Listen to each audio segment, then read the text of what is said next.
BSc second year के अंदर structure and function of invertebrates के जो पेपर है उसमें हमारा अगला टॉपिक है स्केलेटन इन इनवर्टिब्रेट्स, अकशेरुकियों में कंकाल। क्या होता है कि जंतु होता है उसके अंदर कुछ कठोर संरचनाएं उसको आधार प्रदान करने के लिए पाई जाती हैं और उन्हें जो कठोर संरचनाएं हैं जो उस जंतु को आधार प्रदान करती हैं उसे हम स्केलेटन या कंकाल कहते हैं। अब जंतु के अंदर शरीर के बाहर या अंदर दोनों जगह है ऐसी कठोर संरचनाएं पाई जा सकती हैं। जब जंतु के अंदर ऐसी कठोर संरचनाएं पाई जाती हैं तो उसको अंतःकंकाल कहते हैं, एंडोस्केलेटन। तथा ऐसी संरचनाएं जो कठोर हैं और वो शरीर के बाहर की तरफ हैं तो उसको बाह्य कंकाल या एक्सोस्केलेटन कहते हैं।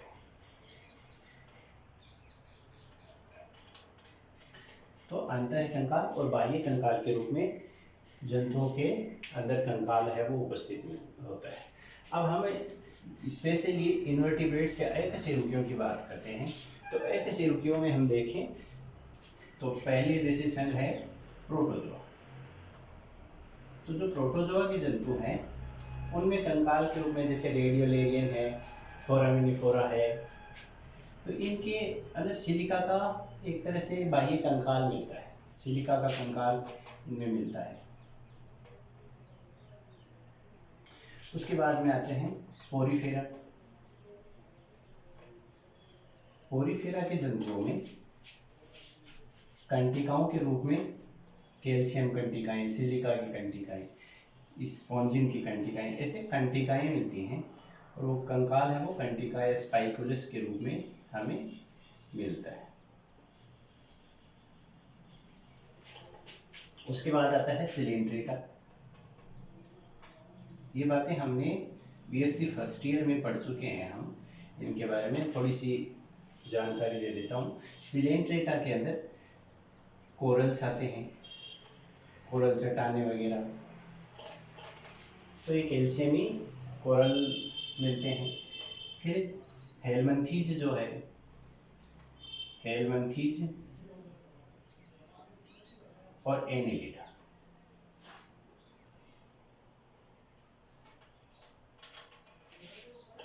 में क्यूटिकल का कंकाल मिलता है।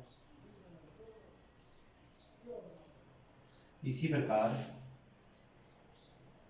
आर्थ्रोपोडा में काइटिन का बाह्य कंकाल मिलता है, काइटिन से बना हुआ बाह्य कंकाल मिलता है। आगे इकाइनोडर्मेट है,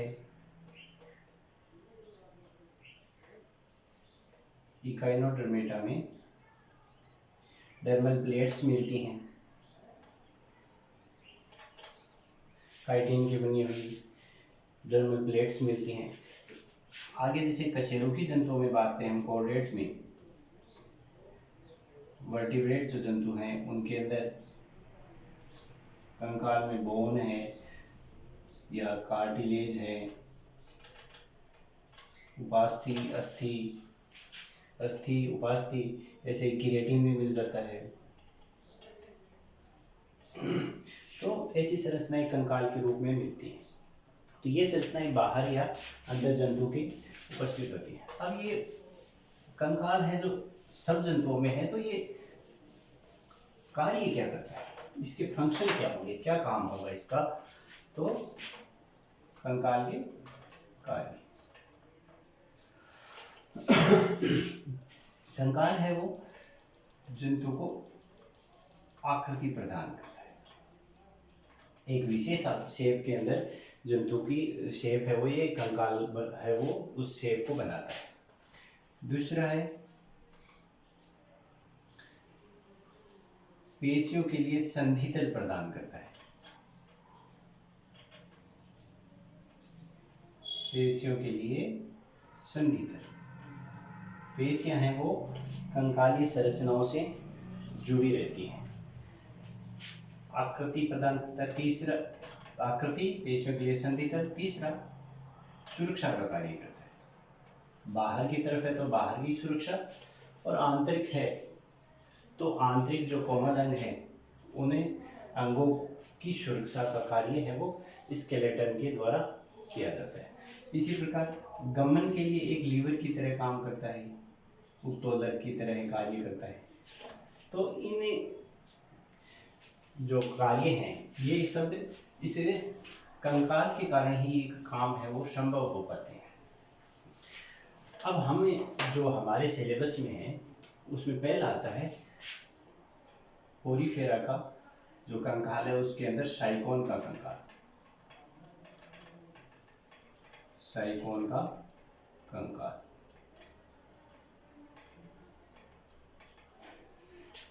साइकोन है वो पोरीफेरा संघ का जंतु है, और पोरीफेरा संघ का जो वर्गीकरण किया गया है इसके अंदर 3 क्लासें बांटी गई थी।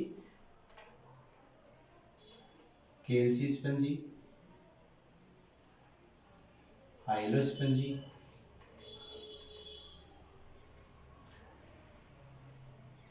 और डेमोस्पंजी। 3 क्लासों में पोरीफेरा का वर्गीकरण किया था, और ये वर्गीकरण का जो आधार था वो स्केलेटन ही था। कैसे था? कैल्सीस्पंजी जो वर्ग था उसमें कैल्शियम की बनी हुई कंटिकाएं थी। हाइलोस्पंजी में सिलिका की कंटिकाएं थी।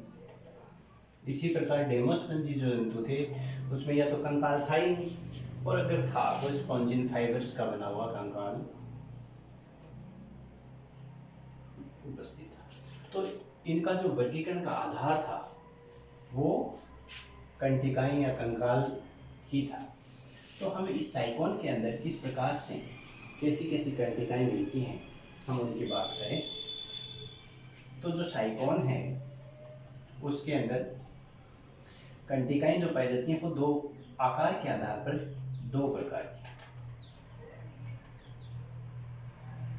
एक तो माइक्रोस्पाइकुलस छोटी जो होती है,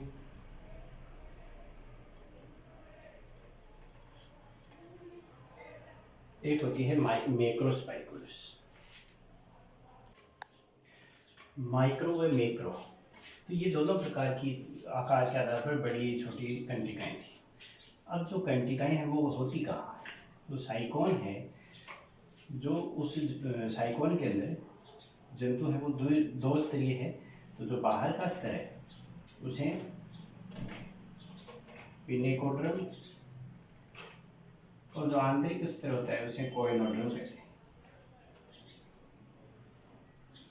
इन दोनों स्तरों के बीच में एक मैट्रिक्स जेली जैसा पदार्थ है, जिसे मेसेनकाइमा है, जिसे मेसेनकाइमा कहते हैं। इस मेसेनकाइमा के अंदर ये जो पोरीफेरा के जो जंतु हैं उनकी जो कंटिकाएं हैं वो इस मेसेनकाइमा के अंदर उपस्थित होती हैं। अब इस मेसेनकाइमा के अंदर वो कंटिकाएं कई रूप में, कई आकृतियों में रहती हैं। तो आकृति के आधार पर इसे जो साइकोन है इसके अंदर पहली आती है मोनोएक्सोन, एकाक्षीय कंटिकाएं। इसमें एक अक्ष होती है जैसे मोनोएक्सोन कंटिकाएं। दूसरे प्रकार की आती हैं ट्राईएक्सोन कंटिकाएं। इनमें 3 एक्सिस होती हैं। तो ये जो कंटिकाएं हैं ये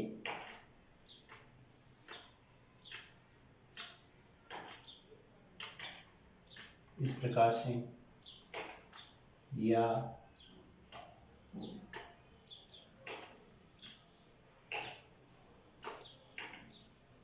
इस तरह की, तो ये इनमें 3 एक्सिस पाई जाती हैं। अगली जो कंटिकाओं का आकृति के आधार पर प्रकार है वो है टेट्राएक्सोन। टेट्राएक्सोन में 4 एक्सिस होती हैं।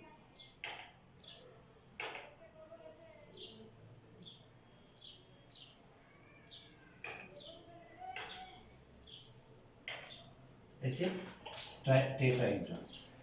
तो इस प्रकार से अनेक आकृति की इनमें कंटिकाएं हैं वो मेसेनकाइमा के अंदर दसी हुई मिलती हैं।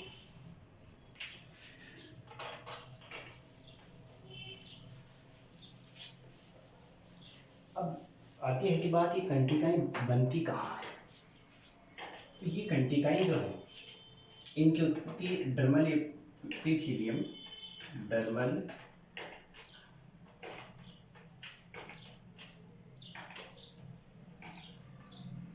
डर्मल एपिथेलियम से होती है। और डर्मल एपिथेलियम में ये जो कंटिकाओं का निर्माण करने वाली कोशिका जो है उसे स्क्लेरोब्लास्ट कहते हैं।